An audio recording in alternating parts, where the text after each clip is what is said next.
De acuerdo, continuamos y vamos a dar una voltereta, un cambio totalmente radical para hablar de las multilatinas. Las multilatinas es uno de los fenómenos empresariales que mejor ejemplifican el gran cambio que ha experimentado América Latina desde finales de los años 90. En el panel de ahora vamos a analizar cómo las multilatinas deben adaptarse al nuevo contexto mundial y cómo pueden seguir creciendo con un paso ligero y firme. El panel lo va a moderar don Francisco Javier Garzón, que es consejero delegado de ICEX España, Exportación e Inversiones. Se trata de una entidad pública empresarial de ámbito nacional que tiene como misión promover la internacionalización de las empresas españolas. Y va a ser el señor Garzón quien les va a presentar a los invitados del panel. Muchas gracias. Muchísimas gracias. En primer lugar, es desde luego un verdadero placer acompañarles hoy en este magnífico congreso y hacerlo participando en un panel con tan magníficos panelistas y que yo estoy convencido que van a tener mucho que contarnos y vamos a conseguir un debate de muchísimo interés. Me han pedido que vaya en un primer momento presentando muy rápidamente a los panelistas. Contamos en primer lugar con María José Álvarez, que es presidenta del Grupo Eulen, uno de los principales grupos de servicios españoles, que con presencia en 15 mercados y con una implantación particularmente fuerte en Latinoamérica. Quizá si uno recurre a una definición stricto sensu de multilatina, el grupo de María José no tiene su origen en la región, pero sí una gran implantación y yo creo que en realidad estamos hablando de empresas globales con intereses en la región y por tanto pues perfectamente homologable y participando con nosotros en el día de hoy. Luis Javier Castro es el presidente de Mesoamérica, una firma latinoamericana, administradora de fondos de capital privado y también presidente de varias de las empresas del portfolio de Mesoamérica. Muy bienvenido, Luis Javier. Mario Pavón, ya a mi izquierda, presidente de Sonda, una firma chilena creada a mediados de los años 70 y que a día de hoy es probablemente la mayor empresa latinoamericana de servicios de tecnologías de la información y con una implantación muy fuerte en la región, presencia directa en 10 países de Latinoamérica, si no me equivoco. William Shaw es fundador y actual presidente de Aerolíneas Viva Colombia y Viva el Perú. En su caso es curioso comentar que después de trabajar durante creo que más de 20 años con British Airways decidió reinventarse o quizás seguir el mismo sector pero desde otro punto de vista y después de hacer una maestría en Stanford su caso de fin de curso se ha convertido en una realidad, que fue precisamente la creación de una compañía aérea de bajo coste en Colombia. Y por último, Leandro Sigman, que es presidente del Grupo Chemo, un gigante farmacéutico global, argentino, pero curiosamente con origen en Barcelona. Con el señor Sigman ya he coincidido en algunas otras actividades similares a la de hoy, por lo tanto ya formamos casi un dúo avezado en varias batallas y precisamente el señor Sigman está recién aterrizado y esto demuestra, yo creo que uno de los puntos que vamos a hacer, está recién aterrizado de inaugurar una planta de desarrollo en la India. Por tanto, estamos hablando no de una empresa multilatina, sino de una empresa global, de todas ellas empresas globales, ¿no? Quizá hablamos de multilatinas, pero yo creo que la gran realidad de estas compañías es que hoy en día son compañías globales que compiten en pie de igualdad con el resto de multinacionales con las cuales se encuentran en los mercados y que tienen, en la mayor parte de los casos, los mismos problemas y las mismas preocupaciones que cualquier otra gran compañía, que cualquier otro corporativo. Yo voy a hacer una muy pequeña introducción antes de comenzar con el debate, simplemente por centrar precisamente el crecimiento de esta realidad o cómo se ha venido desarrollando estas empresas con origen en la región, que hoy tienen una gran presencia. Hace tan solo 25 años representaban o configuraban una realidad bien distinta. Según datos de la UNCTAD, en el año 1990, el stock de inversión de las empresas latinas en el exterior, su inversión directa en el exterior, no alcanzaba los 50.000 millones de dólares. Es una cantidad respetable, pero que sin embargo es pues, menor que el stock de inversión de una economía tan dinámica y tan considerable en muchos aspectos como la sueca, pero de pequeño tamaño. Sin embargo, en el año 2000 ya se había multiplicado por 2 este volumen de inversiones y en el año 2016 estas empresas, las empresas latinas, tenían un stock de inversión en el exterior de 600.000 millones de dólares. Por tanto, ya estamos hablando, como les decía, de una gran realidad, de empresas con presencia global. No me puedo sustraer al hecho de que entre mis responsabilidades se encuentra la atracción de inversiones a España y mencionar también que dentro de esta realidad global de estas empresas, buena parte de estas inversiones se han realizado, se realizan en España. Un stock de inversión de empresas latinas en nuestro país cercano a los 45.000 millones de dólares. El año pasado representa ya casi el 13% del total de la inversión extranjera en nuestro país. Por tanto, una realidad muy relevante y que ayuda a configurar el tejido empresarial de España, al igual que la inversión española en la región ayudó a configurar el tejido empresarial de la misma y de la realidad de las empresas españolas en el día de hoy. Con estos datos y con estos comentarios vamos a comenzar nuestro debate. Me gustaría empezar también por María José, para nos contar un poquito de la evolución de su empresa en la región. Nos comentaba en una parte que hemos hecho al principio, que tiene presencia en la región desde hace más de 20 años o más de 30 años en algunos casos, en algunos países. ¿Cómo ha visto, María José, vuestra compañía el desarrollo de la región, la integración de la misma y cuál ha sido vuestro papel en estos años en estos países? Muchas gracias, Francisco. Buenos días.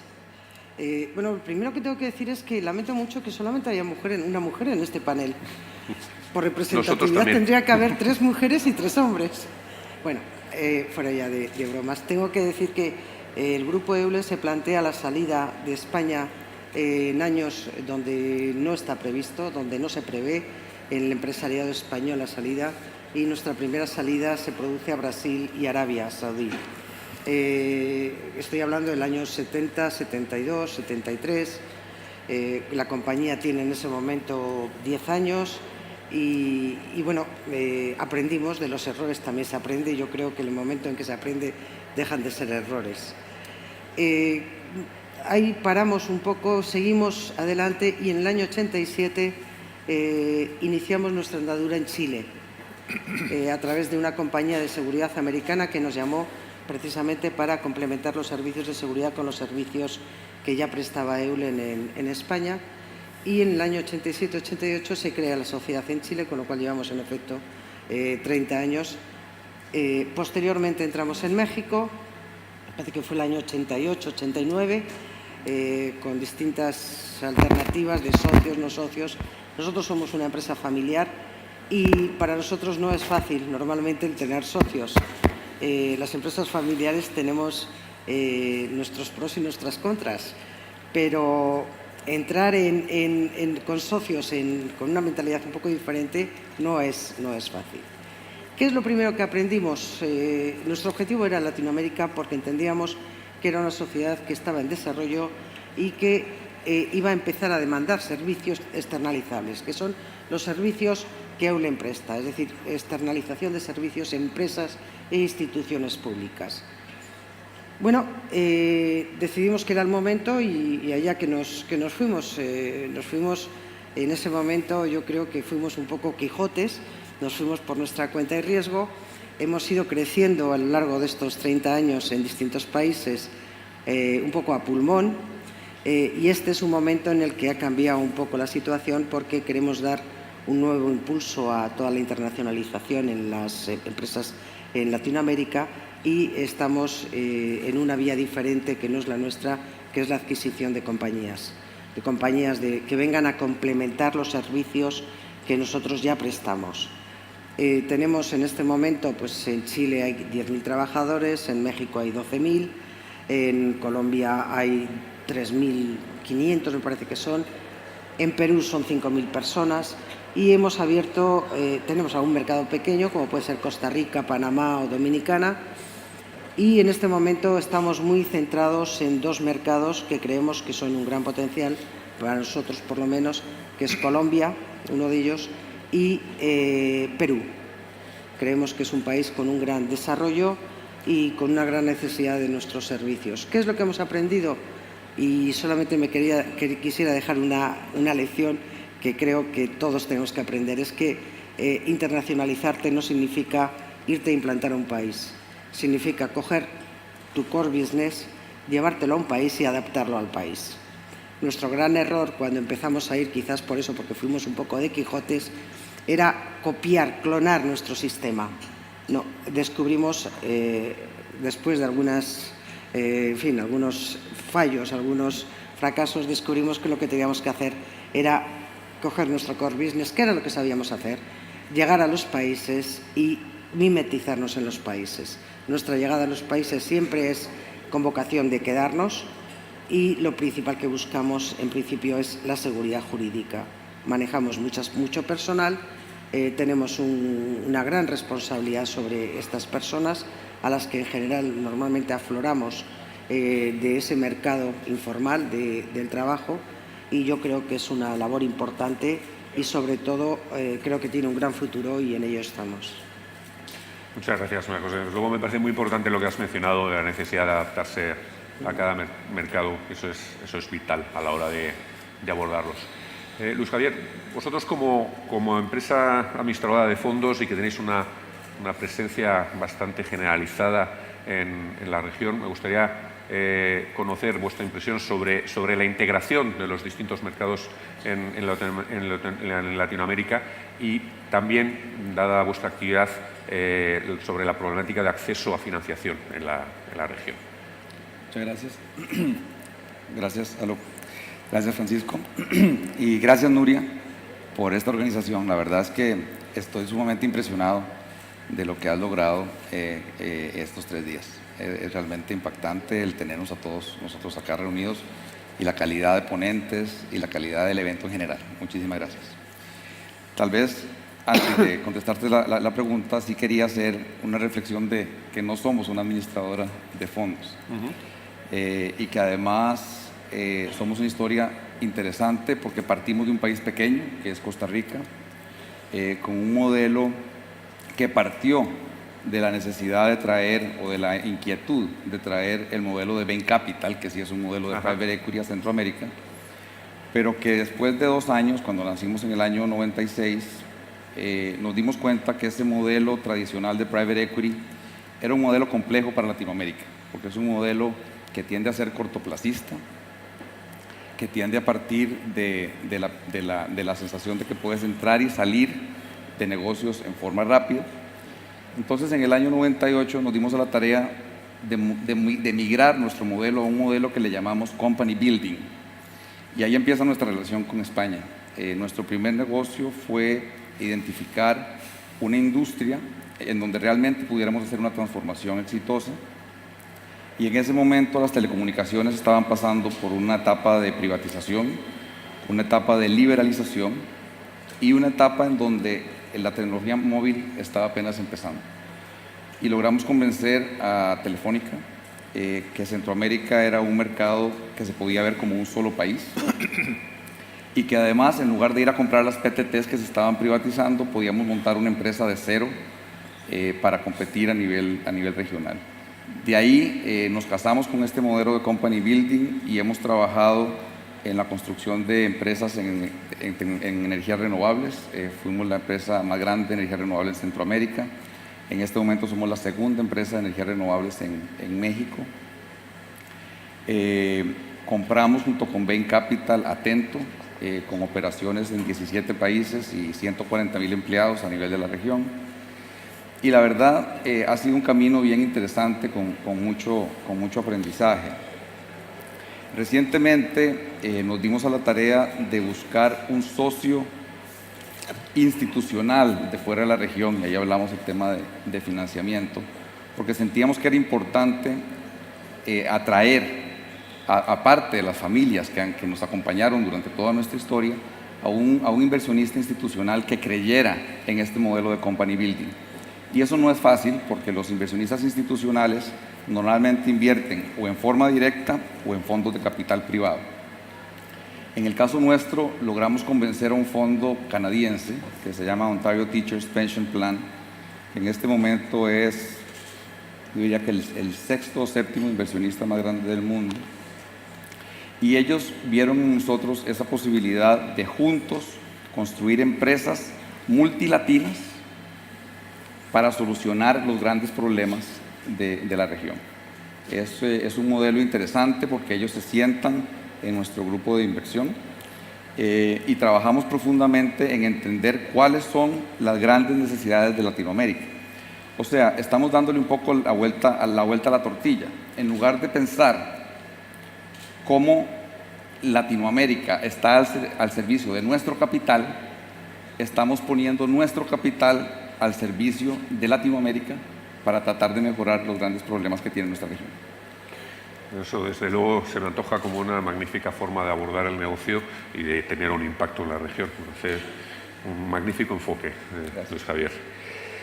Nos dirigimos ahora a Mario Pavón, como os decía anteriormente, presidente de Sonda, una empresa que, si no me equivoco, tiene presencia fundamentalmente en la región. No tenéis inversiones fuera de Latinoamérica.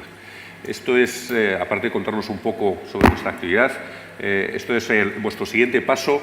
¿Tenéis interés en otros mercados? ¿Tenéis interés en Europa? ¿Qué papel podría jugar para vosotros Estados Unidos?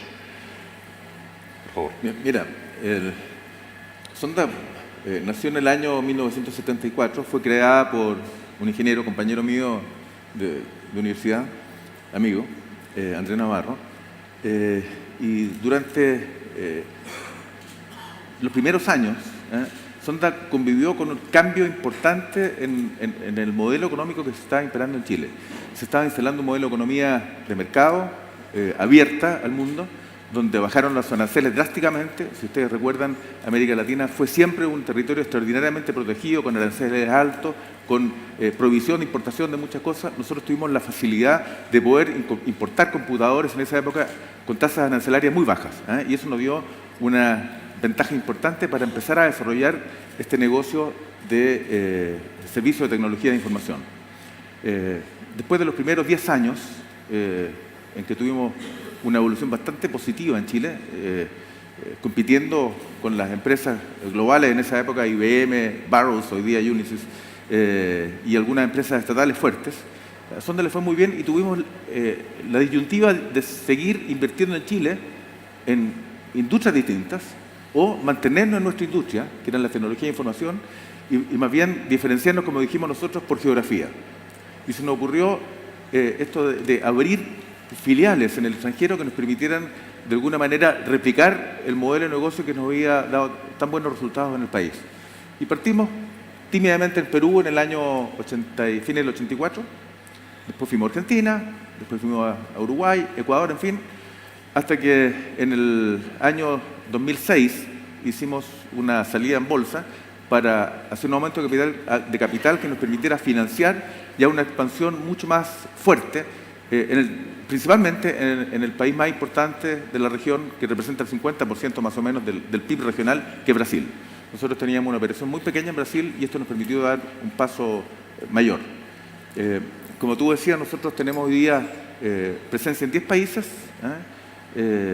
Brasil, Uruguay, Argentina, por el lado del Atlántico, Chile, Perú, Ecuador, Colombia, Panamá, Costa Rica y México, por el otro lado. Y con un concepto que fue variando en el tiempo. Nosotros, como les decía, quisimos crear filiales que nos permitieran replicar el modelo de negocio que habíamos desarrollado en Chile, pero fuimos evolucionando este concepto a poder construir una red latinoamericana de servicios de tecnología de información.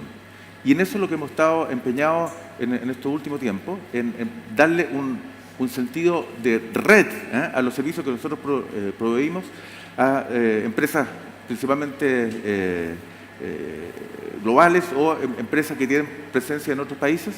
Yo creo que nos ha ido bien, pero hemos estado enfrentando también las dificultades que ha vivido la región en los últimos años. América Latina, que tuvo un momento muy prometedor a mediados de los 2005, 2010, por ahí, hasta que vino la crisis.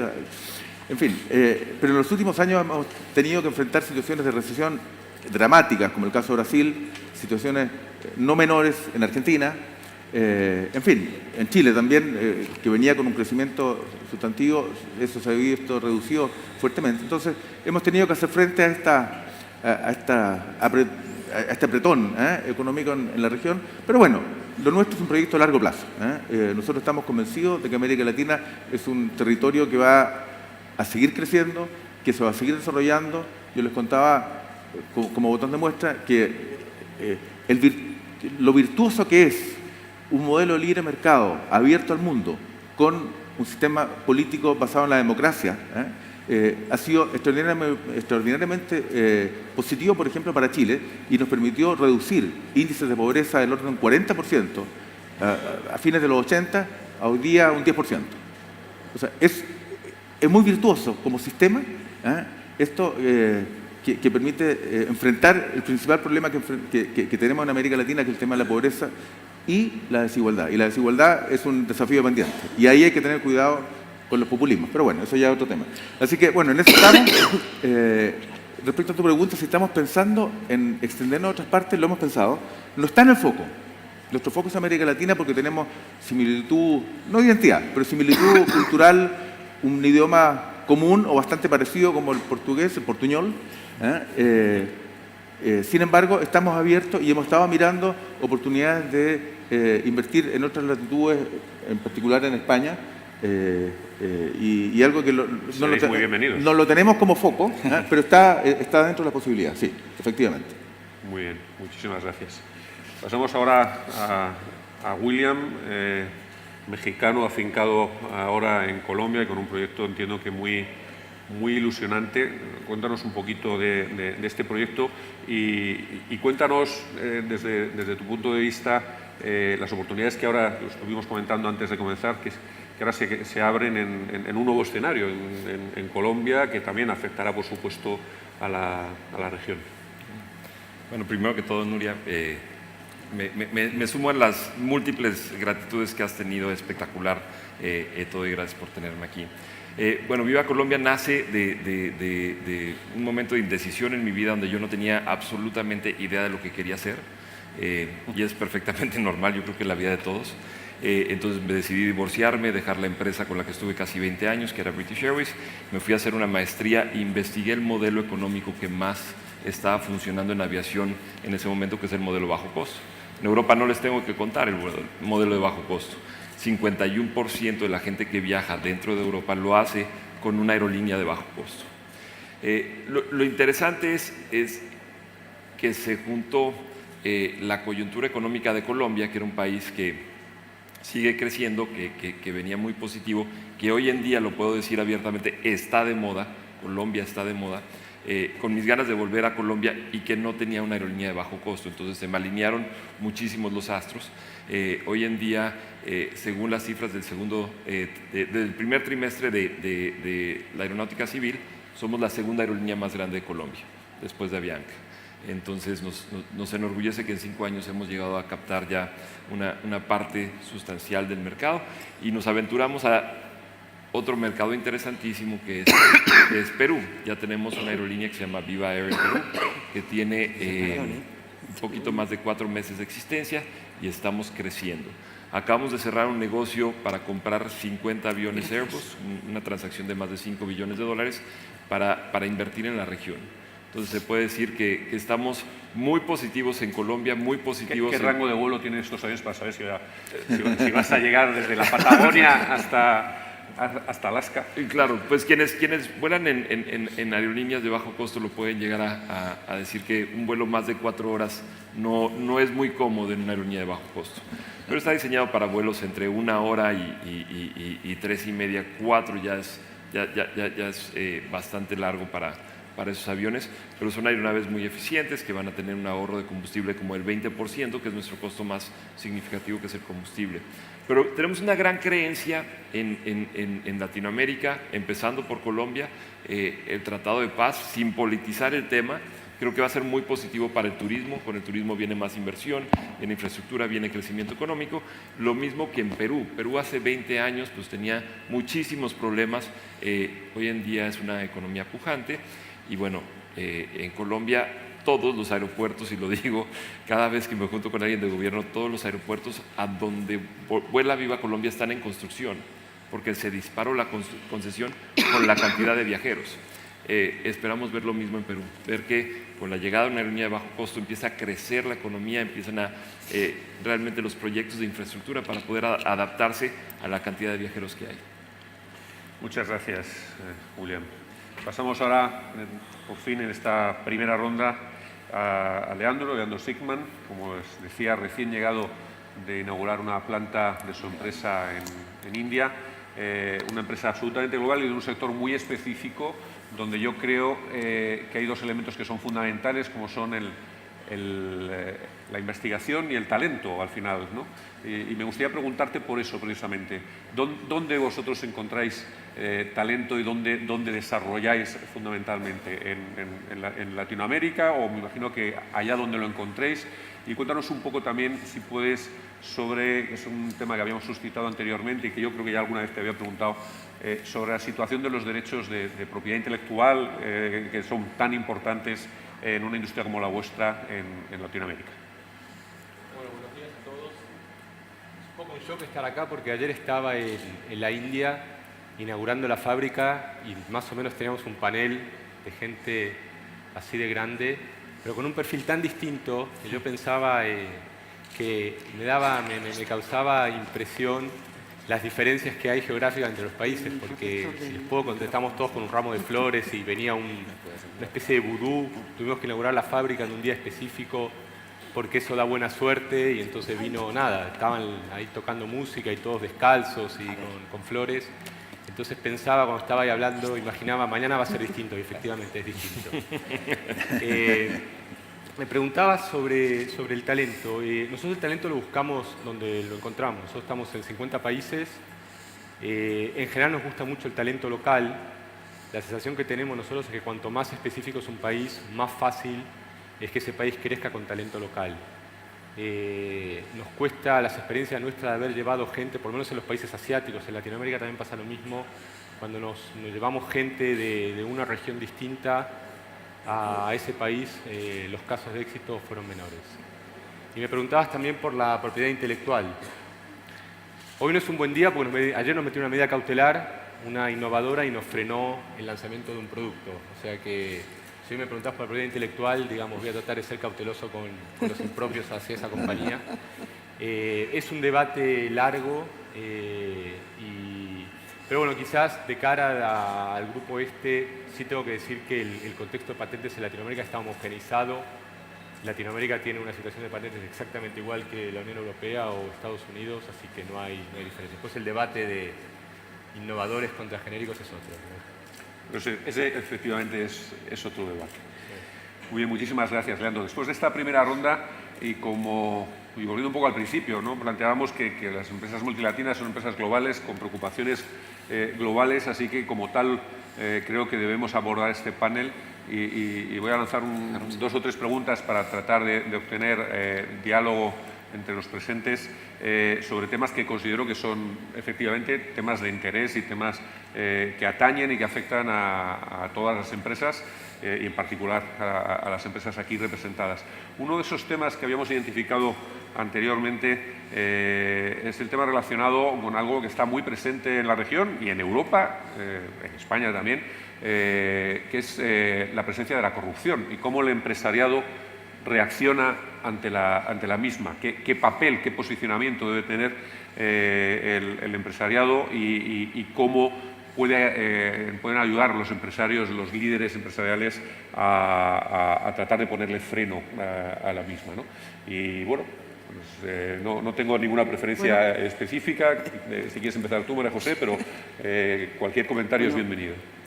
Supongo que el problema de la corrupción es un problema generalizado, no solamente en Latinoamérica, en nuestro país. Tenemos ahí los últimos casos, los últimos y los no tan últimos casos, desgraciadamente. Pero creo que mi opinión es que con la corrupción hay que terminar. Al final no hace más que pervertir el mercado y creo que no es beneficioso para ninguna compañía, ninguna empresa.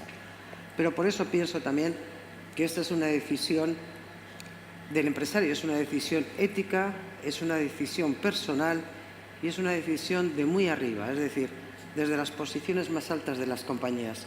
Yo antes comentaba, dos no bailan si uno no quiere. Y es verdad, si uno no quiere, ya puede intentar el otro bailar, que bueno, pues se sentará. Y sí es cierto que este ha sido un país que hemos vivido muy de cerca la corrupción y nos ha obligado, creo que a los empresarios, a tomar decisiones que en algún caso no iban muy acordes con lo que era la inmediatez de la compañía. Pero creo que a medio o largo plazo las decisiones de no entrar en ese juego han sido positivas y si en algo podemos ayudar, desde luego, esa es nuestra opinión. Sí, yo creo que la función del sector empresarial en el tema de la corrupción es absolutamente central. Me ilusiona mucho además estar en este panel después del panel anterior, porque creo que es fundamental que entendamos no solamente qué hacemos, sino cómo lo hacemos, pero creo que un tercer nivel es por qué lo hacemos. Y creo que el sector empresarial tiene una responsabilidad profunda de realmente ayudar a poner esta región en orden. No podemos seguir alimentando proyectos políticos cimentados en esa corrupción que lo único que van a traer es más populismo y la atracción peligrosa de modelos que se alimentan de ese contubernio que puede existir entre el sector privado y el sector político. Pero yo sí considero que tenemos que entender que nosotros somos parte fundamental de la erradicación de este tema de la corrupción. Mira, fíjate, sobre el particular, quisiera contar una anécdota. Hace muy poco me tocó estar en un panel similar en Argentina y tratando el tema de la corrupción en la región y particularmente en Argentina. Bueno, dentro de las ideas que salieron, y hubo una que fue muy aplaudida, es que ellos proponían que como una manera efectiva de poder combatir la corrupción, proponían que instituciones como el Banco Interamericano de Desarrollo establecieran normas para contratar que exigieran el cumplimiento de normas anticorrupción. La verdad es que yo quedé muy sorprendido. Me parece que el enfoque es muy, muy distinto. Y al final intervino la secretaria de Estado como ministro del presidente Macri, que está encargada justamente de abordar este tema. Hizo un llamado que me causó mucha impresión, porque yo creo que el tema va por ahí. Dijo, mire, ustedes son empresarios. Si queremos eliminar el tema de la corrupción en Argentina, que es donde estaba tratando ella el problema, si queremos terminar la corrupción en Argentina, yo le pido a ustedes, señores empresarios, a ustedes, uno por uno, que a partir de hoy no hagan ningún pago a una autoridad de gobierno, no hagan ningún regalo a un juez, no contraten a ningún empleado que sea pariente directo de una autoridad de gobierno. Si a partir de hoy ustedes se comprometen a eso, vamos a empezar a dar un paso concreto a eliminar la corrupción en este país. Digo, esa es la forma. Los líderes empresariales tienen una responsabilidad muy grande y efectivamente, si existe el convencimiento, la decisión de abordar esto como un tema personal, yo creo que efectivamente estamos dando un paso concreto a eliminar este verdadero cáncer, que gracias a Dios, yo creo, explotó el año pasado en Brasil con el tema de Odebrecht, o un par de años con el tema de Odebrecht, porque es algo que estaba corroyendo no solamente el gobierno, sino que la sociedad toda. Así que me parece que, como idea por lo menos, me pareció muy iluminadora la forma como esta señora argentina estaba planteando el tema. Bueno, yo creo que siempre hablamos, entre los requisitos fundamentales para el desarrollo económico, de la seguridad jurídica y de un entramado institucional sólido, y probablemente eso también empieza por parte de las propias empresas y de la gobernanza de las empresas. Incorporar esa mentalidad de la gobernanza de las empresas y en su forma de actuar es fundamental, desde luego. No sé si tenéis vosotros algún comentario adicional, William. Otro de los temas que está muy en boga actualmente, no solo en la región, sino en el mundo, pero que tiene un actor, un protagonista muy importante, es el debate entre librecambismo, proteccionismo, apertura y defensa de los intercambios, o una vuelta hacia mirar hacia adentro, ¿no? Hacia otros tiempos. Yo creo que hasta hace muy poquito tiempo había un consenso global sobre las virtudes de la apertura y del crecimiento de los intercambios, que esto no es un juego de suma cero, sino un juego de suma positiva, pero parece que en algunos contextos empieza a haber ese consenso al respecto, y me gustaría conocer vuestra opinión desde una región que durante mucho tiempo ha vivido encerrada en sí misma, pero que ahora mismo está también buscando la integración entre sus propios protagonistas, con algunos casos muy exitosos, como el de la Alianza del Pacífico. Parece que por fin hay una oportunidad para un mayor desarrollo también de Mercosur, acuerdos entre estas regiones y otras regiones del mundo como Europa. ¿Qué visión tenéis sobre, obviamente estamos hablando del posicionamiento de Estados Unidos, y qué efecto puede tener eso sobre los flujos de intercambio, sobre los flujos de negocios en la región? ¿Veis en Estados Unidos o en la actitud de Estados Unidos actualmente una oportunidad o veis un riesgo? En fin, aquí también os dejo abierto el panel para vuestros comentarios o vuestras reflexiones. Iba a decir que yo creo que vengo de la industria más regulada, que es la de la aviación, pero se me olvidó que estabas en farmacéutica, entonces creo que estamos más o menos igual. Es claro, es muy evidenciable que la desregularización del mercado aéreo en el mundo entero ha sido beneficio. Nosotros lo vemos con muy buenos ojos lo que se está dando en varios países, y Latinoamérica está muy atrás. En Europa se ha dado dentro del marco de la Unión Europea. Estados Unidos está empezando a hablar de cielos abiertos a ciertas regiones, lo que nos permitiría a nosotros como industria empezar a operar libremente, pero hay un proteccionismo muy grande a la industria nacional. No es tanto un tema de Estados Unidos en particular, sino que cada país quiere regular su actividad aérea, quiere regular sus operadores aéreos, y es muy difícil tener una sola empresa que pueda cubrir todo Latinoamérica. Por eso estamos muy contentos de empezar con Perú, pero cada país va a tener su propia regulación a la cual nos tenemos que adherir y poder tener, ahora sí, dentro del marco de la Alianza del Pacífico, un capítulo específico a aerolíneas nos favorecería muchísimo. ¿Y eso es algo previsto en el marco de la Alianza? Pues estamos haciendo toda la fuerza para empezar a involucrarnos más, porque todo el mundo está viendo, en Colombia, antes de que empezáramos en el año 2011, había solamente 16 millones de viajeros. Empieza Viva Colombia en el año 2012 y este año se espera que se termine con un poquito más de 30 millones de viajeros dentro de Colombia. Eso es más restaurantes, eso es más hoteles. Es claro la bajada de tarifas, el crecimiento que se da, el dinamismo que se da en el turismo.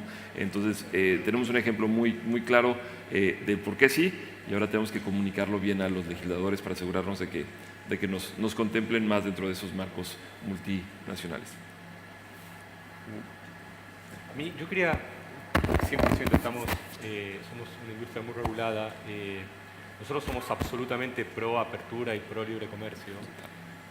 Nosotros filosóficamente, ¿no? como empresa, pero vemos que hay una simetría muy grande entre lo que pasa en Europa y lo que pasa en Latinoamérica. En el sector regulado, nosotros, cada medicamento tiene que estar aprobado por la autoridad sanitaria de cada país. No se puede vender el medicamento si no tenemos una aprobación sanitaria. Y hay regiones como Europa, que para mí es el paradigma de libre comercio, donde existe un único ente regulador. Hay una agencia europea que está en Londres, ahora tenemos con el Brexit a dónde se irá, pero siempre va a existir una agencia reguladora, y con una aprobación en Europa uno está autorizado a vender el medicamento en todos los países de la Unión Europea. Estoy seguro que hay alguien de multinacionales que está escuchando. De Pfizer. Lo de Pfizer, sí. Y eso en Europa es muy claro. En Latinoamérica no es así, salvo en Centroamérica, que en Guatemala uno puede, aprobando en Guatemala, aprueba en dos países, El Salvador y en Nicaragua, creo. En el resto de los países latinoamericanos, como pasa en Asia, uno tiene que aprobar el medicamento en cada uno de los países. Entonces preguntaba si el libre comercio incentiva las inversiones. Rotundamente sí. Nosotros cuando hacemos nuestro proyecto de inversión, analizamos la inversión que a nosotros nos requiere aprobar un medicamento en Europa, puede ser la misma que nos requiere desarrollar un medicamento en Brasil, por ejemplo. Ya no hablo de Argentina, es un mercado pequeño. Y nosotros en Europa, haciendo la inversión para Europa, accedemos a todo el mercado europeo y en Brasil accedemos solo al mercado brasilero. Y es una pena porque cuando uno, en nuestro caso, desarrolla o hace la clínica para un medicamento, los requisitos técnicos que tiene ese medicamento son exactamente los mismos que para todo el mundo, con lo cual no habría incentivo de poner tantas trabas regulatorias. Hay una oportunidad muy grande. En cuanto a Estados Unidos es un país, nosotros entramos en Estados Unidos hace más o menos 10 años. No conocemos un país más regulado que el mercado americano, con tantas barreras de entradas como el mercado americano. Claro, uno tiene el incentivo de que por lo menos en farma es el 45% del mercado del mundo, digamos, ¿no? Entonces uno convive con esa normativa. Pero cuando vas a países más pequeños, de tamaño más mercado y tienes tanta regulación, muchas veces es un freno para la inversión. Bueno. Sí, Perdona, por Javier, favor. no, por favor. No, bueno, lo único que yo creo que todos estos acuerdos, que en algunos casos están formalizados, en algunos casos se están renegociando, quizás Europa puede decir o España puede decir que ya hemos vivido esto. Es decir, nosotros llevamos 67 años, creo que son los 66 años de Unión Europea, llamada de distintas formas y en distintos grados.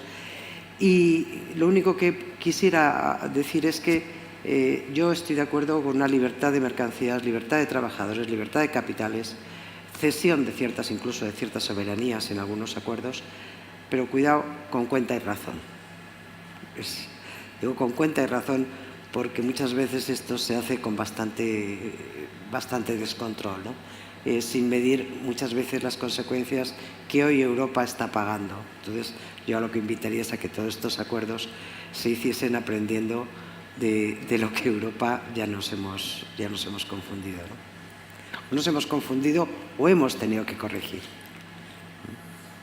Sí, yo creo que definitivamente estamos en un momento en la historia de la humanidad en donde si de verdad creemos y es evidente que estamos a la puerta de la cuarta revolución industrial, es bastante complejo imaginarse países que no crean en el libre comercio y en la apertura. O sea, es bastante complejo que no nos posicionemos en una situación donde entendamos que el planeta es absolutamente interdependiente.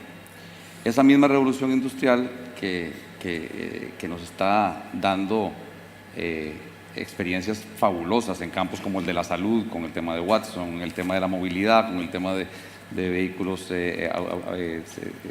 sin choferes, o en el tema de la energía, que está llegando prácticamente a costos de